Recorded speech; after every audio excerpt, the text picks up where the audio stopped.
Ilan ang bahay mo? Tatatlo? Oh. Ay, konti naman masyado.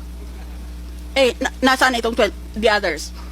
Ma'am, may kaso na po kami sa NBI. Sa NBI, sorry po, sa BIR. So, So, doon na lang po namin sasagutin, ma'am. Sorry po.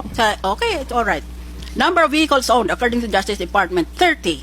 All registered under the JLN Group of Companies or JLN Corporation. Totoo ba yun?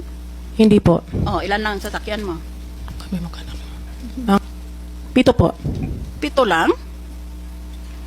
Number of accounts with banks, 415 accounts with 17 different banks. Ilan lahat?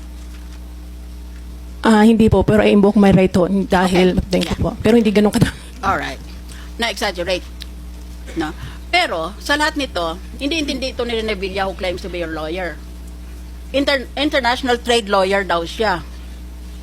Ulit naging OFW.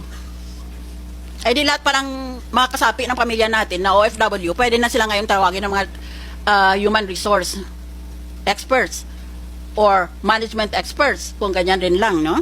Yung abogado mong yon, suspitoso ako doon. Sayang ilong ko pa man din. Catholic ties mo. Is it true that you are close to the former parish priest of Quiapo Church? Opo. Yes. So, tinuruan ka niya o sarili mo, alam mo ang 10 Commandments, hindi ba? Opo. O ako nang iparecite sa iyo. Pero, may commandment, you shall not steal. Isn't that so? Tama ba ako? Opo, ma'am. O, naniwala ka bang tama yon? Opo. And yet you steal. O, anong klaseng katoliko ka?